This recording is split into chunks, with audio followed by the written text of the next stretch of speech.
नमस्कार प्रिय दर्शकों, स्वागत है आपका चैनल में। गुरु कौन होता है?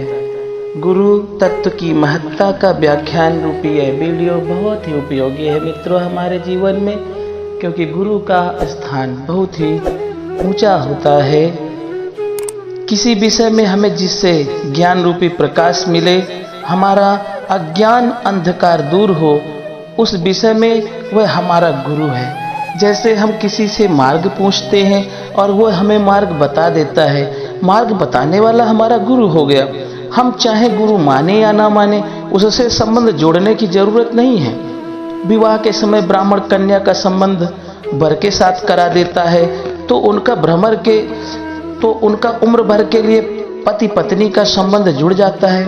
वही स्त्री पतिव्रता हो जाती है। फिर उनको कभी उस ब्राह्मण की याद नहीं आती और उसको याद करने का कोई विधान भी नहीं है शास्त्रों में। ऐसे ही गुरु हमारा संबंध भगवान के साथ जोड़ देता है, तो गुरु का काम हो गया। तात्पर्य है कि गुरु का काम मनुष्य को भगवान के सम्मुख करना है, भगवान के पास ले जाना, भगवान का मार्ग दिखाना है, भगवान का रास्ता दिखाना है।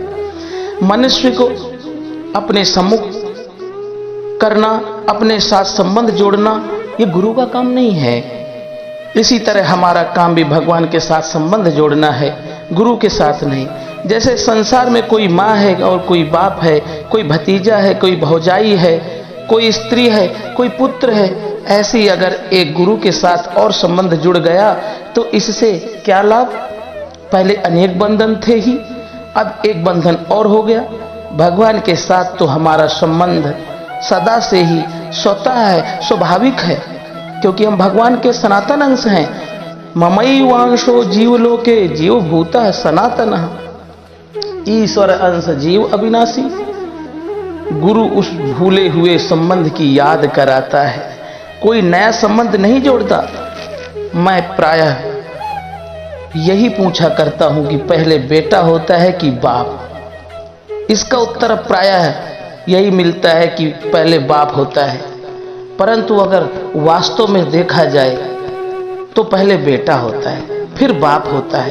कारण बेटा पैदा हुए बिना उसका बाप जो नाम होगा वो नहीं हो सकता। पहले वह मनुष्य पति है और जब बेटा जन्म ले लेता है तब उसका नाम बाप होता है। इसी तरह शिष्य को जब तक तो ज्ञान हो जाता है तब उसके मार्गदर्शक का नाम गुरु होता है। शिष्य को ज्ञान होने से पहले वह गुरु होता ही नहीं। इसलिए कहा गया है गुकारश्चांधकारो ही रुकारस्तेज उच्यते, अज्ञान ग्राशकम ब्रह्म गुरुरेव न संशयः। अर्थात गु नाम अंधकार का और रू नाम प्रकाश का है। इसलिए जो अज्ञान रूपी अंधकार को मिटा दे उसका नाम गुरु है। गुरु के विषय में ये दोहा तो बहुत प्रचलित है, आप सभी परिचित है कि गुरु गोविंदो उखड़े किनके लागू पाए, बलिहारी गुरुदेव की गोविंदियो बताए। गोविंद को बता दिया, सामने लाकर खड़ा कर दिया, तब गुरु की बलिहारी होती है। गोविंद को तो बताया नहीं और गुरु बन गए, ये तो बिल्कुल साफ साफ ठगाई है। केवल गुरु बन जाने से गुरुपना सिद्ध नहीं होता। इसलिए अकेले खड़े गुरु की महिमा नहीं है, महिमा उस गुरु की है जिसके साथ गोविंद भी खड़े हैं। गुरु गोविंद दो खड़े, अर्थात जिसने भगवान की प्राप्ति करा दी। वास्तव में असली गुरु वह होता है जिसके मन में चेले के कल्याण की इच्छा हो, और चेला वह होता है जिसमें गुरु की भक्ति हो। को वा गुरु यो ही हितोपदेष्टा शिष्यस्तु को यो गुरु भक्त एव। अगर गुरु पहुंचा हुआ हो और शिष्य सच्चे हृदय से आज्ञा पालन करने वाला हो तो शिष्य का उद्धार होने में संदेह नहीं है।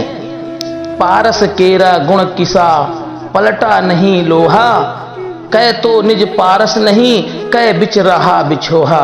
अगर पारस के स्पर्श से लोहा सोना नहीं बना तो वह पारस असली पारस नहीं है और लोहा असली लोहा नहीं है, अथवा बीच में कोई कारण जरूर है। इसी तरह अगर शिष्य को तत्व ज्ञान नहीं हुआ तो गुरु तत्व प्राप्त नहीं है और शिष्य आज्ञा पालन करने वाला नहीं है, अथवा बीच में कोई आड़ है, कपट भाव है।